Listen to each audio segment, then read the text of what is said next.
ಬಳಿಕ ಮೊದಲ ಸಭೆಯಲ್ಲಿ ಭಾರತ ಪಾಕ್ನ ಸೇನಾ ಅಧಿಕಾರಿಗಳು ಭಾಗಿಯಾಗ್ತಾರೆ. ಸೇನಾ ಕಾರ್ಯಾಚರಣೆಗಳ ಬಗ್ಗೆ ಮಾತ್ರ ಮಾತುಕತೆ ಮಾಡಲಾಗುತ್ತೆ. ಗಡಿ ವಿವಾದ, ಏರ್ ಸ್ಟ್ರೈಕ್ ಬಗ್ಗೆ ಸಭೆಯಲ್ಲಿ ಚರ್ಚೆ ಇಲ್ಲ. ಈ ಸಭೆಯಲ್ಲಿ ಗಡಿ ವಿವಾದ ಮತ್ತೆ ಏರ್ ಸ್ಟ್ರೈಕ್ ಚರ್ಚೆ ಇಲ್ಲ ಅಂತ ಹೇಳಲಾಗ್ತಾ ಇದೆ. ಸೇನಾ ಕಾರ್ಯಾಚರಣೆ ಮುಂದಿನದ್ದು ಏನಿರುತ್ತೆ ಅನ್ನೋದ್ರ ಬಗ್ಗೆ ಮಾತ್ರ, ಕದನ ವಿರಾಮ ಇರೋದ್ರಿಂದ ಕದನ ವಿರಾಮದ ಬಗ್ಗೆ ಮಾತ್ರ ಚರ್ಚಿಸಲಾಗುತ್ತೆ ಅಂತ ಹೇಳಲಾಗ್ತಾ ಇದೆ. ಡಿಜಿಎಂಒಗಳ ಸಭ್ಯತ ಎರಡೂ ದೇಶಗಳ ಚಿತ್ತ. ಪಾಕಿಸ್ತಾನ ಹೆಂಗ್ ರಿಯಾಕ್ಟ್ ಮಾಡುತ್ತೆ ಕಾದು ನೋಡಬೇಕು. ಆಲ್ರೆಡಿ ಮಣ್ಣಾಗಿದೆ ಪಾಕಿಸ್ತಾನ, ನೆಲಕ್ಕೆ ಬಿದ್ದು ಮಣ್ಣು ಮುಕ್ಕಿದೆ. ಇದೀಗ ಏನ್ ಚರ್ಚೆ ಮಾಡಕ್ ಉಳಿದಿದೆ ಅವ್ರ ಹತ್ರ? ಅನಿವಾರ್ಯ ಪರಿಸ್ಥಿತಿಯಲ್ಲಿದ್ದಾರೆ ಅವರು. ಭಾರತ ಏನೇ ಹೇಳಿದ್ರು ಒಪ್ಕೊಳ್ಬೇಕಾಗಿರುವಂತಹ ಅನಿವಾರ್ಯ ಪರಿಸ್ಥಿತಿಯಲ್ಲಿದ್ದಾರೆ. ಅಮೆರಿಕದ ಹತ್ರ ಓಡೋಗಿ ಅವರು ಏನು ಕದನ ವಿರಾಮದ ಭಿಕ್ಷೆ ಬೇಡಿ ಪಡ್ಕೊಂಡಿರ್ತಕ್ಕಂಥದ್ದು.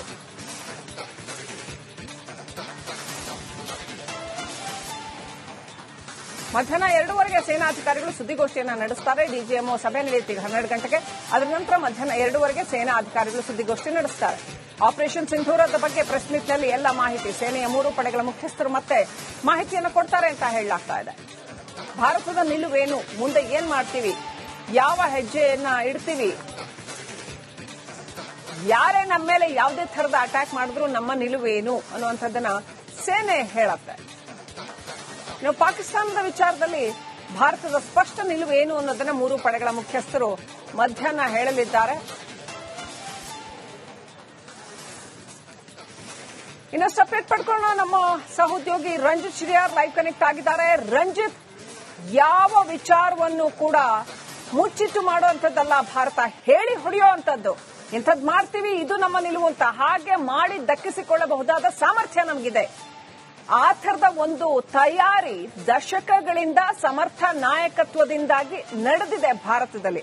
ಹಾಗಾಗಿ ಇವತ್ತು ಸಬಲವಾದಂತಹ ನಿರ್ಧಾರಗಳನ್ನು ಕೈಗೊಳ್ಳೋದಕ್ಕೆ ಸಾಧ್ಯ ಆಗ್ತಾ ಇದೆ. ರಂಜಿತ್, ಏನಾಗಬಹುದು ಸಭೆಯಲ್ಲಿ? ಡಿಜಿಎಂಒ ಮೀಟಿಂಗ್ಗೆ ಭಾರತ ಪಾರ್ಟಿಸಿಪೇಟ್ ಮಾಡುತ್ತಾ? ಡಿಜಿಎಂಒನಲ್ಲಿ ಏನಾಗಬಹುದು? ಎರಡನೇದು, ಪಾಕಿಸ್ತಾನದ ವಿಚಾರದಲ್ಲಿ ಸೀಸ್ ಫೈರ್ ಮುಗಿಯುತ್ತಾ ಅಥವಾ ಕಂಟಿನ್ಯೂ ಆಗುತ್ತಾ? ಮುಂದಿನ ನಮ್ಮ ಹೆಜ್ಜೆ ಹೇಗಿರುತ್ತೆ? ನಮ್ಮ ಇತರೆ ರಾಜತಾಂತ್ರಿಕ ವಿಚಾರಗಳಲ್ಲಿ ಮತ್ತು ಪಾಕ್ ಆಕ್ಯುಪೈಡ್ ಕಾಶ್ಮೀರದ ವಿಚಾರದಲ್ಲಿ ಕ್ಷಣ ಕ್ಷಣಕ್ಕೂ ಕುತೂಹಲ. ರಂಜಿತ್,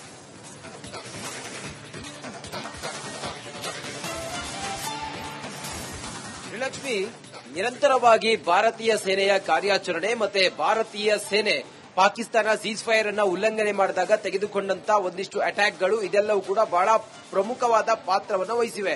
ನೋಡಿ, ಇವತ್ತು 12 ಗಂಟೆಗೆ ನಡೆಯುವಂತ ಈ ಒಂದು ಮೀಟಿಂಗ್ ನಲ್ಲಿ ಪಾಕಿಸ್ತಾನದ director general of military operation ಮತ್ತೆ ಭಾರತದ ಡಿಜಿಎಂಒಗಳು ಇಬ್ಬರು ಕೂಡ ಇವತ್ತು ಮೀಟಿಂಗ್ ನಲ್ಲಿ ಭಾಗಿಯಾಗ್ತಾರೆ. ಒಂದು ಪ್ರಾಥಮಿಕವಾಗಿ ಕದನ ವಿರಾಮವನ್ನ ಉಲ್ಲಂಘನೆ ಮಾಡಿರೋದು ಸರಿಯೇ? ನೀವು ಕದನ ವಿರಾಮವನ್ನ ಘೋಷಣೆ ಮಾಡಿ ಆನಂತರ ಉಲ್ಲಂಘನೆ ಮಾಡಿದಿರಲ್ಲ, ಇದು ಸರಿಯೇ ಅನ್ನುವ ಪ್ರಾಥಮಿಕ ಪ್ರಶ್ನೆಯನ್ನ ಮಾಡ್ತಾರೆ.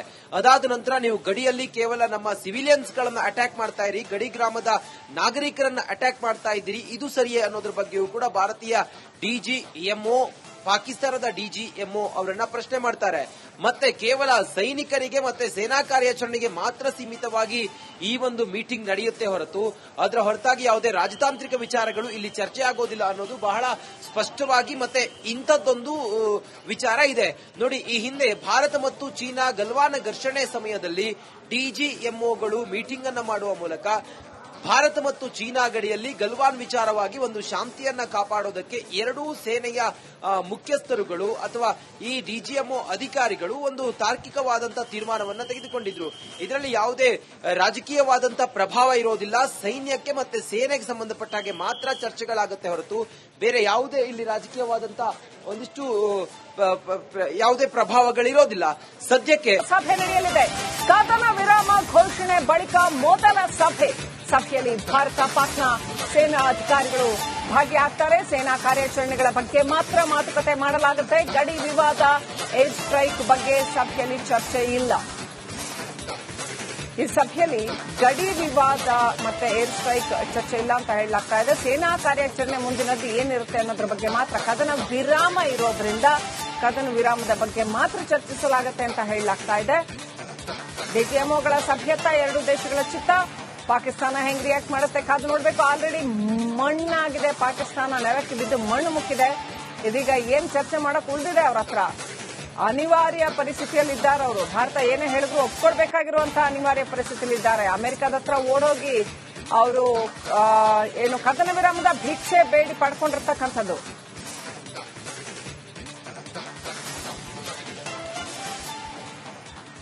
ಮಧ್ಯಾಹ್ನ 2:15 ಸೇನಾಧಿಕಾರಿಗಳು ಸುದ್ದಿಗೋಷ್ಠಿಯನ್ನು ನಡೆಸುತ್ತಾರೆ. ಡಿಜಿಎಂಒ ಸಭೆ ನಡೆಯುತ್ತೆ 12 ಗಂಟೆಗೆ. ಅದರ ನಂತರ ಮಧ್ಯಾಹ್ನ 2:15 ಸೇನಾ ಅಧಿಕಾರಿಗಳು ಸುದ್ದಿಗೋಷ್ಠಿ ನಡೆಸುತ್ತಾರೆ. ಆಪರೇಷನ್ ಸಿಂಧೂರದ ಬಗ್ಗೆ ಪ್ರೆಸ್ ಮೀಟ್ನಲ್ಲಿ ಎಲ್ಲ ಮಾಹಿತಿ ಸೇನೆಯ 3 ಪಡೆಗಳ ಮುಖ್ಯಸ್ಥರು ಮತ್ತೆ ಮಾಹಿತಿಯನ್ನು ಕೊಡ್ತಾರೆ ಅಂತ ಹೇಳಲಾಗ್ತಾ ಇದೆ. ಭಾರತದ ನಿಲುವೇನು, ಮುಂದೆ ಏನ್ ಮಾಡ್ತೀವಿ, ಯಾವ ಹೆಜ್ಜೆಯನ್ನ ಇಡ್ತೀವಿ, ಯಾರೇ ನಮ್ಮ ಮೇಲೆ ಯಾವುದೇ ತರದ ಅಟ್ಯಾಕ್ ಮಾಡಿದ್ರು ನಮ್ಮ ನಿಲುವೇನು ಅನ್ನುವಂಥದ್ದನ್ನ ಸೇನೆ ಹೇಳುತ್ತೆ. ಪಾಕಿಸ್ತಾನದ ವಿಚಾರದಲ್ಲಿ ಭಾರತದ ಸ್ಪಷ್ಟ ನಿಲುವು ಏನು ಅನ್ನೋದನ್ನ 3 ಪಡೆಗಳ ಮುಖ್ಯಸ್ಥರು ಮಧ್ಯಾಹ್ನ ಹೇಳಲಿದ್ದಾರೆ. ಇನ್ನಷ್ಟು ಅಪ್ಡೇಟ್ ಪಡ್ಕೊಳ್ಳೋಣ. ನಮ್ಮ ಸಹೋದ್ಯೋಗಿ ರಂಜಿತ್ ಶಿರಿಯಾರ್ ಲೈವ್ ಕನೆಕ್ಟ್ ಆಗಿದ್ದಾರೆ. ರಂಜಿತ್, ಯಾವ ವಿಚಾರವನ್ನು ಕೂಡ ಮುಚ್ಚಿಟ್ಟು ಮಾಡುವಂತದ್ದಲ್ಲ ಭಾರತ, ಹೇಳಿ ಹೊಡೆಯುವಂತದ್ದು. ಇಂಥದ್ದು ಮಾಡ್ತೀವಿ, ಇದು ನಮ್ಮ ನಿಲುವು ಅಂತ ಹಾಗೆ ಮಾಡಿ ದಕ್ಕಿಸಿಕೊಳ್ಳಬಹುದಾದ ಸಾಮರ್ಥ್ಯ ನಮಗಿದೆ. ಆ ಥರದ ಒಂದು ತಯಾರಿ ದಶಕಗಳಿಂದ ಸಮರ್ಥ ನಾಯಕತ್ವದಿಂದಾಗಿ ನಡೆದಿದೆ ಭಾರತದಲ್ಲಿ. ಹಾಗಾಗಿ ಇವತ್ತು ಸಬಲವಾದಂತಹ ನಿರ್ಧಾರಗಳನ್ನು ಕೈಗೊಳ್ಳೋದಕ್ಕೆ ಸಾಧ್ಯ ಆಗ್ತಾ ಇದೆ. ರಂಜಿತ್, ಏನಾಗಬಹುದು ಸಭೆಯಲ್ಲಿ? ಡಿಜಿಎಂಒ ಮೀಟಿಂಗ್ಗೆ ಭಾರತ ಪಾರ್ಟಿಸಿಪೇಟ್ ಮಾಡುತ್ತಾ? ಡಿಜಿಎಂಒನಲ್ಲಿ ಏನಾಗಬಹುದು?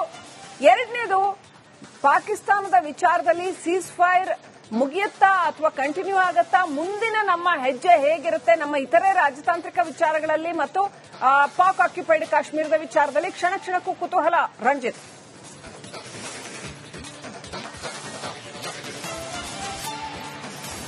ಶ್ರೀಲಕ್ಷ್ಮಿ, ನಿರಂತರವಾಗಿ ಭಾರತೀಯ ಸೇನೆಯ ಕಾರ್ಯಾಚರಣೆ ಮತ್ತೆ ಭಾರತೀಯ ಸೇನೆ ಪಾಕಿಸ್ತಾನ ಸೀಸ್ ಫೈರ್ ಅನ್ನ ಉಲ್ಲಂಘನೆ ಮಾಡಿದಾಗ ತೆಗೆದುಕೊಂಡಂತ ಒಂದಿಷ್ಟು ಅಟ್ಯಾಕ್ಗಳು ಇದೆಲ್ಲವೂ ಕೂಡ ಬಹಳ ಪ್ರಮುಖವಾದ ಪಾತ್ರವನ್ನು ವಹಿಸಿವೆ.